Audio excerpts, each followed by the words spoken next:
ठीक है, अब हमने last time natural number, whole number, integer को बहुत डिटेल में समझ तो लिया, बट अगर हम बात करते हैं रैशनल नंबर और इरैशनल नंबर, तो इसको समझने के लिए हमको थोड़ा और डिटेल में जाना पड़ेगा। आई होप कि सबने ये नोट डाउन कर लिया होगा, अपने हिसाब से समझ लिया होगा इस चीजों को। तो हम थोड़ा सा और आगे बढ़ते हैं और इरैशनल नंबर और रैशनल नंबर की बात करते हैं थोड़ा ज्यादा डिटेल में। ठीक है, तो जैसा मैंने लास्ट टाइम सबको बोला था कि इरैशनल नंबर और रैशनल नंबर, मैंने लास्ट टाइम रैशनल नंबर सबको डिस्क्रिप्शन दे दिया था कि रैशनल नंबर वो नंबर होते हैं जिनको हम क्या कर सकते हैं, हमारा रैशनल नंबर वो नंबर है जिसको हम लिख सकते हैं p/q के फॉर्म में। ठीक है, और वहां q क्या नहीं होना चाहिए, q should not be equal to 0। For example दिखाता हूं, जैसे कि हमने लिख दिया 1/5, तो 1/5 हमारा क्या हो जाता है, 1/5 हमारा p/q के फॉर्म में है, कंडीशन सेटअप हो गई, और q हमारा क्या नहीं है, q is not equal to 0 because q here is equal to 5। p किसके बराबर आ रहा है इसको कंपेयर करने पे, p is equal to 1 and q equal to 5। And always remember that rational numbers में ये पॉसिबिलिटी बहुत मैक्सिमम केस में होगी कि ये जो दोनों नंबर है वो क्या होंगे, एक दूसरे के कोप्राइम होंगे। क्या होंगे, कोप्राइम होंगे। कोप्राइम के बारे में थोड़ा सा डिटेल में अभी समझा दे रहा हूं। कोप्राइम का मतलब होता है कि दो ऐसे नंबर जिनके बीच में कॉमन फैक्टर से 1, और उसका लॉजिक ये होगा, ध्यान से समझना, मान लो अगर 10/50 मैंने लिख दिया, तुम कहोगे कि ये कोप्राइम तो है नहीं, सिंपल सा लॉजिक है, बट एक्चुअली में हम जब इसको सिंपलीफाई करेंगे तो कितना बन जाएगा, 1/5, और 1 और 5 के बीच में हाईएस्ट कॉमन फैक्टर कितना होता है हमारा, 1। तो रैशनल नंबर जो भी होंगे p और q हमेशा क्या हो जाते हैं, कोप्राइम हो जाते हैं। लॉजिकली अभी एक और दिखा देता हूं, जैसे कि मान लेते हैं 35/21, ठीक है, तो ये तुम्हारा 7 से कैंसिल आउट हो जाएगा, तो कितना आ जाएगा 5/3, एंड 5 और 3 के बीच में कॉमन फैक्टर क्या है, इट इज 1, एंड 1 के अलावा कुछ है ही नहीं। तो ऑटोमेटिकली जब भी हम रैशनल नंबर में लिखेंगे तो ऊपर वाला जो नंबर है और नीचे वाला जो नंबर है वो हमेशा एक दूसरे के क्या होंगे, कोप्राइम नंबर्स होंगे। थोड़ा सा और क्या बोलते हैं, हम डिटेल में जाएंगे इस चीज के, बट अभी के लिए समझ आ गया कि रैशनल नंबर हमेशा किस फॉर्म में लिखे जाते हैं, p/q फॉर्म में। इरैशनल और रैशनल को थोड़ा डिटेल में पढ़ाने के लिए मुझे थोड़ा सा भी डिफरेंट टाइप्स ऑफ नंबर्स को समझाना पड़ेगा। अब डिफरेंट टाइप्स ऑफ नंबर्स को हम समझते हैं। 3 तरह के नंबर्स होते हैं हमारे, ठीक है। एक होता है हमारा टर्मिनेटिंग नंबर, क्या, टर्मिनेटिंग नंबर, दूसरा नॉन टर्मिनेटिंग रिपीटिंग नंबर्स, और तीसरा केस आ जाता है हमारा non terminating and non repeating numbers. अब ये क्या है, हमने सबने पढ़ा हुआ है, एक्चुअली में हमने बहुत ज्यादा पढ़ा हुआ है, बट थोड़ा सा रिवीजन कर लेते हैं, ठीक है। हो सकता है थोड़ा बोरिंग लगे क्योंकि ऑलरेडी बहुत बार पढ़ चुके हैं चीजें, बट ये हमारे बेसिक कॉन्सेप्ट्स को बहुत क्लियर करेंगे। टर्मिनेटिंग का मतलब क्या होता है बेटा, टर्मिनेटिंग का मतलब होता है कोई भी चीज जो खत्म हो रही हो, जो मतलब एक पॉइंट ऑफ टाइम के बाद एंड कर जाए। जैसे हमारा खाना जो हम खाते हैं, मान लो हमारे प्लेट में खाना आया, तो दैट इज टर्मिनेटिंग, क्योंकि हम उसे खाते जाते हैं एक पॉइंट ऑफ टाइम के बाद वो क्या हो जाता है, खत्म हो जाता है, ठीक है। उसी तरीके से वो टर्मिनेटिंग हमारा, जैसे फॉर एग्जांपल हमने इसे देखा है ना कि स्टेशन में हम लोग बोलते हैं, रेलवे स्टेशन में एक टर्मिनल स्टेशन होता है, एक पॉइंट के बाद एक ट्रेन उससे आगे नहीं जा सकती, क्योंकि वो स्टेशन क्या है, एंडिंग स्टेशन है, उसके आगे वो जा नहीं सकती, तो वो लास्ट स्टेशन होता है, टर्मिनेट कर गया, खत्म हो गया, ठीक है। तो पहला केस क्या है, मैंने अभी बताया, टर्मिनेटिंग नंबर्स। कौन से नंबर्स, टर्मिनेटिंग नंबर्स।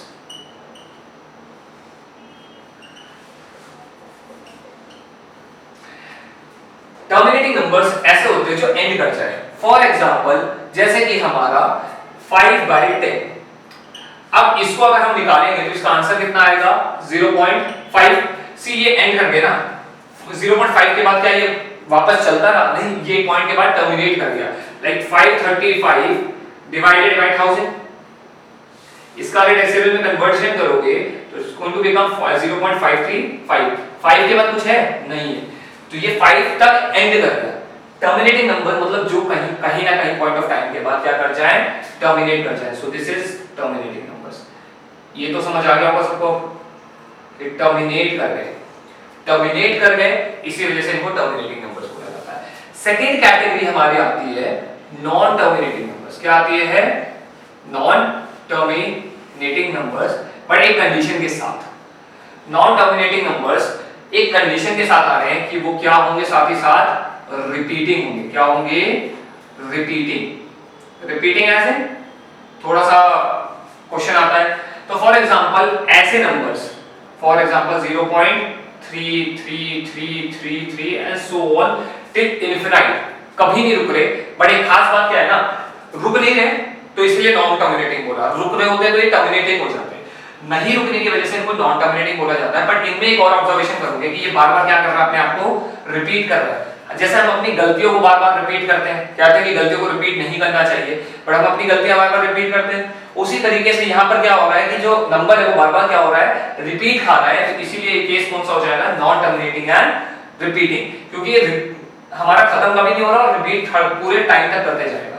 इसीलिए इसको हम लोग पता क्या लिख सकते हैं, 0.3 बार। ये बार जो है किसी भी चीज पे क्या डिफाइन करता है कि वो नंबर क्या कर रहा है, हर बार रिपीट कर रहा है, वही नंबर बार-बार रह जा रहा है।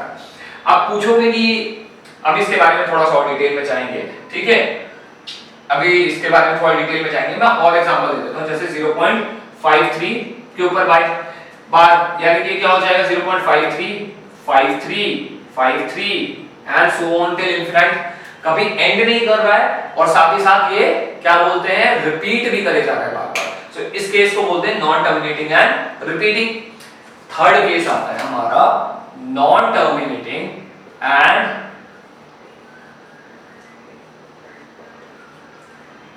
Non repeating. क्या आ रहा है थर्ड केस हमारा, non terminating and non repeating. ऐसे केस में प्रॉब्लम ये आती है कि ये रुकते भी नहीं है और ये रिपीट भी नहीं करते अपने आप को। जैसे कि फॉर एग्जांपल 0.301 001 00001 00001 ऐसे सो ऑन, अभी एंड भी नहीं कर रहे पर अपने आप को रिपीट भी नहीं कर रहे। तो इस टाइप के केस को हम बोलते हैं non terminating and non repeating, मतलब वो एंड भी नहीं होंगे और रिपीट भी नहीं करेंगे। तो इस केस को हम non terminating and non repeating बोलते हैं। इसका सबसे सिंपल एग्जांपल देता हूं तुमको, रूट की कोई ऐसी वैल्यू जो रूट के अंदर फंस जाए। फॉर एग्जांपल रूट 36 तो क्या है, 6 आ जाता है, ये तो सॉल्वेबल है। बट अगर मैं लिख दूं रूट 3, तो तुमने पढ़ा होगा इसकी वैल्यू कुछ 3.73 के आसपास पड़ी होगी, ऐसी थी शायद 3.73, ओ सॉरी रूट 3 की वैल्यू 1.73 थी, सॉरी मैं भूल गया खुद, 1.73 थी। और ये नेवर एंडिंग प्रोसेस होता है, ये एग्जैक्टली 1.73 नहीं होता है, ये नॉन रिपीटिंग और नॉन टर्मिनेटिंग होता है।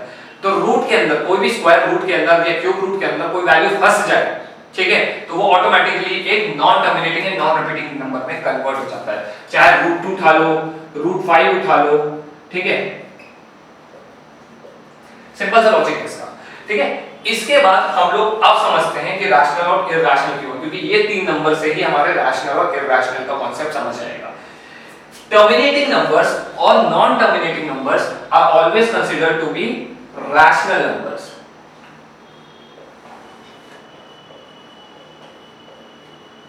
क्या कंसीडर किए जाते हैं, rational number, and only one case is considered to be तुम्हारा क्या है, इरैशनल। आई होप यहां तक तो क्लियर ही हो गया होगा सबको, ठीक है, कि ये रैशनल कंसीडर किया जाता है और ये इरैशनल कंसीडर किया जाता है। मैंने बोला था प्रॉब्लम क्या है कि रैशनल नंबर वो नंबर होते हैं जो p/q के फॉर्म में लिखे जाए। तो ये तो हमने देख लिया, ये p/q के फॉर्म में लिखे जा सकते हैं, 535/1000 इट इज p/q का फॉर्म। बट यहां के केस में कहां ये p/q के फॉर्म में है, तो डेसिमल फॉर्म में है नहीं, एक्चुअली में ये p/q के फॉर्म में लिखे जा सकते हैं। मैं तुमको एग्जांपल दे देता हूं, जैसे कि 1/3 को अगर कन्वर्ट करोगे डिवीजन करके तो वो 0.33 बार ही आएगा।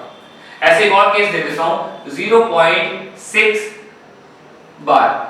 2/3 का केस, अगर किसी चीज को 2/3 के फॉर्म में लिख दिया जाए तो इसका डिवीजन करना हमेशा 0.666666 आता रहेगा, 0.666 and so on till infinite तक जाएगा।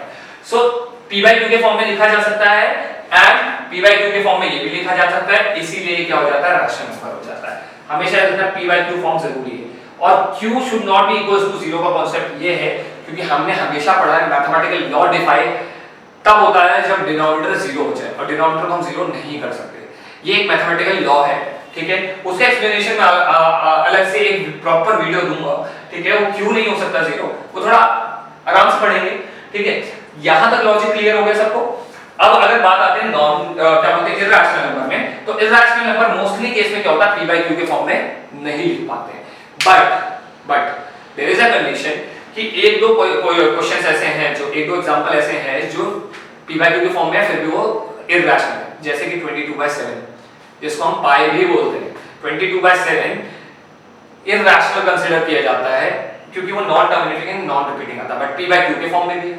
तो इस क्वेश्चन का खुद से आंसर सोचना, नहीं तो मैं अगली वीडियो में इसका आंसर मैं खुद ही डिस्क्लोज करूंगा, ठीक है। अब एक चीज और बच रही है हमारी कि p by q के फॉर्म में लिखा जा सकता है इरैशनल। तो हमें अगर मैं बोलूं क्या हर नेचुरल नंबर एक रैशनल नंबर है, ठीक है, या फिर मैं उल्टा बोल दूं हर एक रैशनल नंबर क्या एक नेचुरल नंबर है, तो पहला वाला केस तो सही है पर दूसरा वाला केस सही नहीं हो सकता।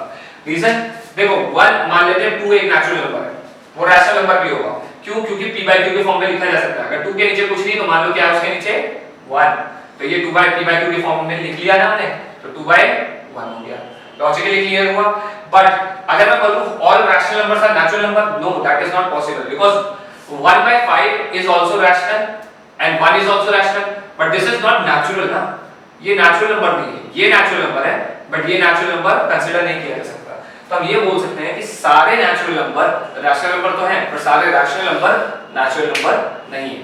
सो सेम केस हमारा होल नंबर के लिए भी हो जाएगा रैशनल नंबर के फॉर्म में, और सेम केस हमारा तुम्हारा क्या बोलते हैं इंटीजर में भी हो जाएगा। नेगेटिव वैल्यूज को भी कंसीडर कर सकते हैं, -3/5 ये भी p by q फॉर्म है। कभी ये नहीं बोला था कि p और q जो होंगे वो क्या होंगे, पॉजिटिव या नेगेटिव, ठीक है, कुछ भी हो सकते हैं। तो रैशनल नंबर हमारा p by q के फॉर्म में होना जरूरी है। अब लास्ट एक चीज और बची है बताने को, और यहां तक क्लियर हो गया सबको, ठीक है। तो एक चीज और बच रही है कि मान लो 0 आता है तो क्या ये एक रैशनल नंबर है? हां, 0 के नीचे कुछ भी आ सकता है पर वो ऑटोमेटिकली आंसर क्या आ जाता है 0, इसलिए 0 एक रैशनल नंबर होता है, ठीक है। बट 1/0 नहीं हो सकता, दैट इज नॉट पॉसिबल, क्योंकि हमने पढ़ा है कि डिनोमिनेटर में 0 नहीं आ सकता, ठीक है। आई होप यहां तक सब कुछ क्लियर हो गया होगा रैशनल इरैशनल का कांसेप्ट। और यही सारे नंबर्स मिलके तुम्हारा क्या बनाते हैं, तुम्हारा नंबर सिस्टम बनाते हैं। अब ये अगले वीडियो में मैं रियल नंबर्स के बारे में कांसेप्ट में बात करूंगा, बट अभी तक इतना ही काफी था। अब ये तो समझ आ गया होगा नॉन टर्मिनेटिंग और numbers, non terminating, repeating, terminating numbers and non terminating and non repeating numbers में हमारे डेसिमल केसेस भी लिए जा सकते हैं, यानी कि रैशनल नंबर में डेसिमल केसेस भी आ जाते हैं, फ्रैक्शनल बेस भी आ सकते हैं, और इरैशनल नंबर में अंडर रूट या फिर स्क्वायर रूट वाले नंबर्स भी आ सकते हैं। सो नेक्स्ट वीडियो में हम रियल नंबर के बारे में बात करते हैं। अभी के लिए आई होप आपको ये वीडियो समझ आ गई होगी।